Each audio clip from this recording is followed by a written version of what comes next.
Today we have Cindy Akins from Caldwell Hospice and Nolan Wallace, a VolunTEEN from Caldwell Hospice, and I am super excited because this is my first opportunity to talk with one of Hospice's VolunTEENs. So welcome, guys. Thank you. All right, Cindy. What are VolunTEENs? Let me just start with that. VolunTEENs are amazing young adults who do so much for us at Caldwell Hospice and palliative care.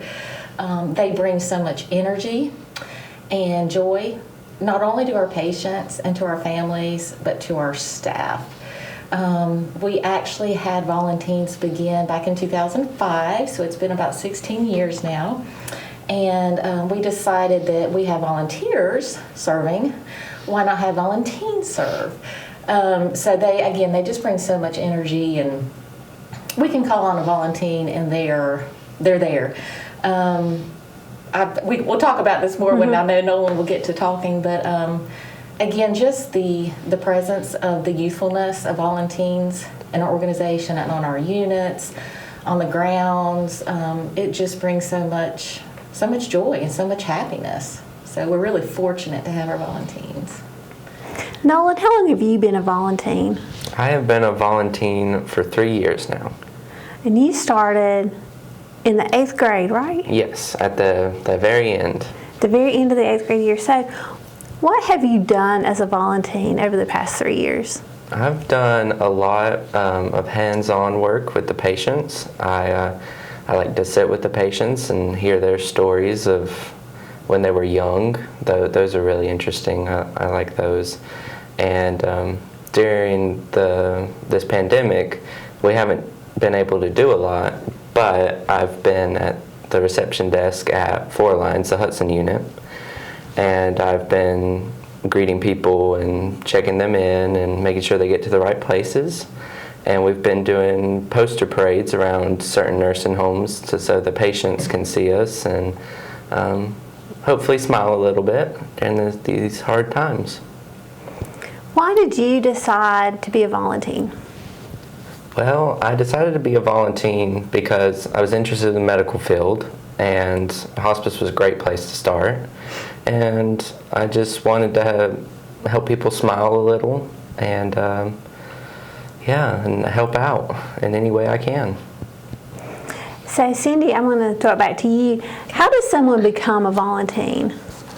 Well, first of all, they must attend a local high school, which we have VolunTEENs attending South Caldwell, West Caldwell, High Brighton High School, and the early college. And so that is a requirement that they attend high school. They must have parental consent, of course, and they must be able to have transportation to our units, and that could either be by themselves, the VolunTEEN themselves, or their parents. And then they go through the training, and we usually have a training once a year for our VolunTEENs, and it's in May of every year. However, this past year we weren't able to do that, so we're going to actually have a combined training this year in June for our VolunTEENs and our adult volunteers. So they do need to attend the training. And then they need to complete about 24 hours of volunteer service per year. And I'll also say, as I always do, we like for our VolunTEENs to have a passion like Nolan and want to be there, want to serve. Sometimes I think VolunTEENs, as we all understand, are not quite sure that's what we want to do. You know, I think you either, yes, I want to get in there and I want to volunteer, I want to help. Sometimes VolunTEENs aren't quite sure. Maybe they get a little push from their parents, and that's okay. That's great. But eventually they do see what an impact they make on our patients and our families and our staff and our community. And I think that encourages them even more, and their passion grows. They want to serve. They want to come help in any way they can. But those are the requirements for a VolunTEEN to serve.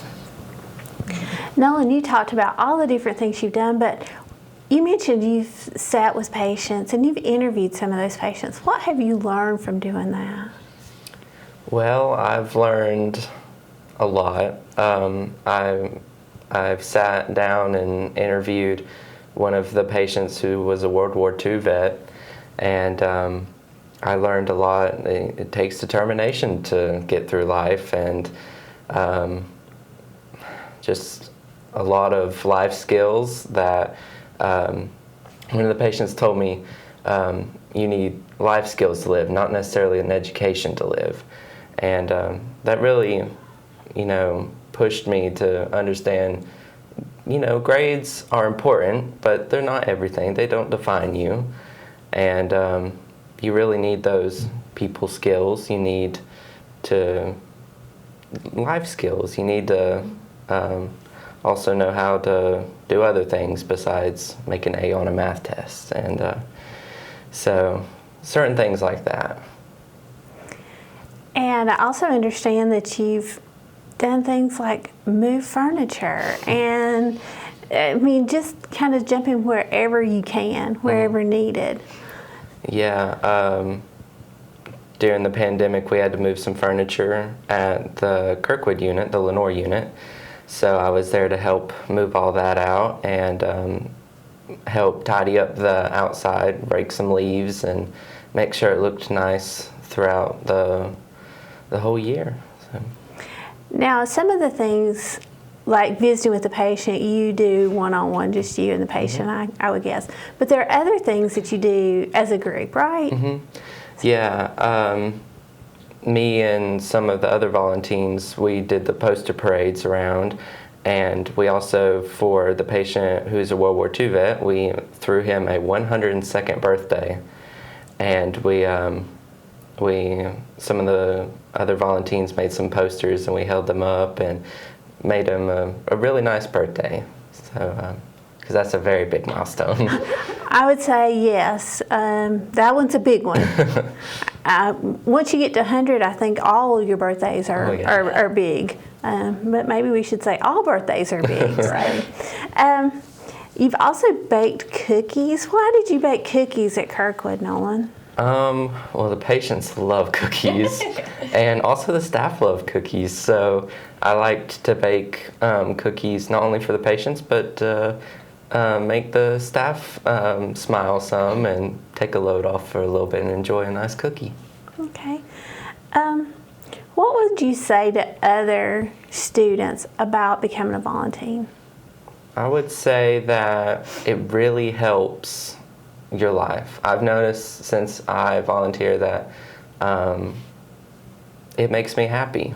I like to see other people smile, and so it makes me smile, and it gets you out of the house, and you learn a lot. Life lessons from patients, different skills like outdoorsy type stuff. You can help with the yard, and with Ethan, the yard guy. He teaches a lot. So yeah. Cindy, I know that during the pandemic, the services offered by VolunTEENs have been a little bit limited. But hopefully, as we go back to normal, you'll see those expand. What kind of things do you see VolunTEENs doing in this next year? One thing that they've really helped us out with tremendously is office work. Some VolunTEENs may not feel like they want to be at the bedside of a patient. Maybe they don't want to serve that way. So we do have regular VolunTEENs that come in weekly, once a week, to help me at the office, to do various office work for other staff.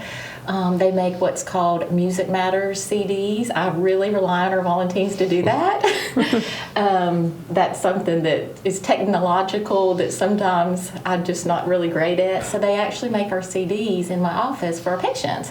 If patients request a certain type of music, then our VolunTEENs come and they sit down at the computer and they download music and put it on a CD for our patients. So that's one way. Our VolunTEENs also play a big part in going into long-term care facilities. Of course, that hasn't happened during COVID, but they go to long-term care facilities, they go to assisted living facilities, and they somewhat adopt the residents there. And so they'll have host parties for them. Maybe it's a Christmas party, a Halloween party, a Valentine party. They help with bingo. They just sit down and talk with the residents, and it is so beautiful to see the residents light up. I mean, their faces just literally, they're just smiles, and they just get so excited when they see the VolunTEENs come. And the same for the VolunTEENs. I mean, you guys are just, I think I can see when I'm witnessing you together, there's just this spirit in the air. It could just bring tears to your eyes to see the connection. I've actually seen Nolan in a patient's room at Kirkwood is when I first started in this role, and there was no talking. It was just you sitting at the bedside with this patient.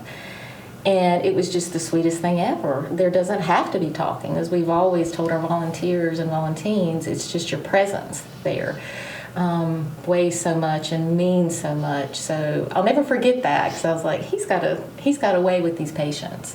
But then, of course, you, like you said, you interview some of them and you talk, and it's just the most beautiful thing. And some of our VolunTEENs, you know, like I said earlier, they kind of start out maybe not so sure, but then when they get in the groove and they think, well, I want to go visit so-and-so, I want to paint her nails, I want to brush her hair, and you really see them blossom. I truly can't think of a greater opportunity for young adults in our community than this. You know, some may not ever witness death and dying. Eventually they may, maybe not, maybe they already have, but getting comfortable around someone that's dying, you know, sitting at the bedside, bringing them water, holding their hand, just being present, that just speaks so much for our young adults in the community, and the fact that they want to be there. So I can't think of a greater opportunity, really. We are so fortunate to have our VolunTEENs, and there aren't many hospices that do. So that's why we really hope to recruit some VolunTEENs. And Nolan's a great example. He's such a role model. He's like a mentor, and we just would love to have lots and lots of Nolans and other VolunTEENs. Our other VolunTEENs are awesome. Being able to just call them up and say, hey, we need you to come this week to help with such and such. And then they're there, you know, it's wonderful. Yeah. And your VolunTEENs, they have VolunTEEN clubs in the high school, am I correct? How have you reached out to those clubs over the last year? How do you normally reach out to them? Well, Crystal Birch is our volunteer support specialist, and she has been extremely instrumental in our VolunTEEN program. And she stays in touch with our VolunTEENs a lot via text, and she really gets things going with our VolunTEENs in the schools. Our social workers in the schools work really closely with her, as well as our VolunTEENs. Our teens serve as ambassadors. You know, they're such a great example to reach out to other school teens and say, hey, you know, would you like to come help with something? Or eventually you might want to come through a training. Let me tell you about what I've experienced. So they serve as awesome ambassadors. Again, this year, having not had students in schools, we're reaching out to them virtually. So we have had some Zoom meetings. And I will say, I want to commend all our teens for the fact that they do stay busy. You know, school itself, extracurricular activities, jobs that they have, traveling with sports, yet they still stay committed to helping us. And that is awesome. You know, we know how important your lives are and what you got going on, but you still come. You're still there. And that's pretty amazing. So. It is pretty amazing. And you mentioned the training. Nolan, what did you take away when you went through training? I know it's been a while since you've been through the training, but what takeaways have you gotten from the training? In the training, we learned how to sit with patients and make conversations with them, and also help the family. Just be there for them if they need anything, help them. So just make everyone feel at ease during the whole process. Why should someone become a VolunTEEN? That's an interesting question. I think it teaches you a lot of people skills, just how to Answer the phone. I know I was terrified to answer the phone, but I can answer the phone and talk to people now and get along with the nurses and the patients, and it's just a overall great experience. It makes me at least feel great and makes me a better person. It really does. Cindy, when is training, and will it be in person or virtual? What's coming up? Okay, our next training with teens as well as adult volunteers is going to be on June the 15th and the 17th. It's a 2-day training. Normally our VolunTEEN training is over the course of a 5-day training in the evenings, but again, for the purposes of what we need to do now, we're going to have it on June 15th and 17th from 8:45 to 2:15 on June the 15th, and then on the 17th it's from 9 o'clock to 12:15. So we have really condensed the training. We'll be virtual, but we hope that we'll have some VolunTEENs. We already have some volunteers registered, ready to go. So far our virtual trainings have been very successful. The ones that have gone through it have just really appreciated it. They learned a lot. They haven't necessarily gotten started yet, but we're hopeful. We're going to get them going really soon, but we will have our training coming up in June. And we normally have, as far as adult volunteers, we have 4 trainings a year. But we're really excited. I think it's going to be neat to have our adult volunteers. I keep saying that thinking you're an adult. You are an adult. But our very mature adults, along with our teens, training together. I think that's going to be really good. So anyway, that is when our next training is. So. And speaking of adult training, since we're talking about the adults, what kind of things do you need adults to do? Our main need right now for adults is patient-family volunteers, and that is, again, sitting at the bedside with our patients and our families, whether it be in their homes or on our units in Lenoir and Hudson, in our long-term care facilities that we partner with in the community. That is our greatest need. However, we also need veteran volunteers. Our veterans are amazing and so valuable and so important in the lives of our patients and our families. We need hairdresser volunteers to cut the patient's hair. That's so important. We need volunteers to deliver meals from the units. We need ambassador volunteers to serve as liaisons in between our organization and their church. We need volunteer chaplains, office volunteers, yard work volunteers. I mean, it just goes on and on, but primarily our need right now is our patient-family volunteers. How does someone sign up for training? They call us. They can email me. They can go online and register on our website. Really easy. All kinds of ways that they can register. They do need to fill out an application and a couple other pieces of information that we'll need for them to mail to us. But we can hold your spot. We've got plenty of spots open. We'd love for folks to come and be a part of our training, and we need volunteers. We need VolunTEENs. So. And is the registration the same for the VolunTEENs? Yes, that is the case. Mm-hmm. And a lot of times just word of mouth, through your friends, but who to call. But Crystal Birch, our volunteer support specialist, she can register you guys. I can register anybody in our organization. If you just call and say, hey, I'm interested, I'd like to know more information. If you register and something comes up at the last minute and you're not able to attend, that's fine. We'll work with your schedule. We just need passionate, interested people that want to serve. Okay. I'm going to ask you final thoughts, final words that you would like to say to fellow teens out there about being a VolunTEEN.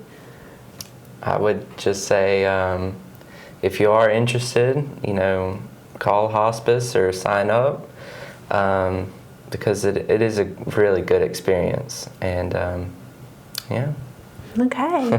Cindy? I think no one said it perfect. And I think what Nolan said is true for not only the teens, but the adults. If you think you're interested, sign up. Go through the training and see if it's for you. Thank you both for being here today. Thank you for having us. And thank you for watching Caldwell County Today.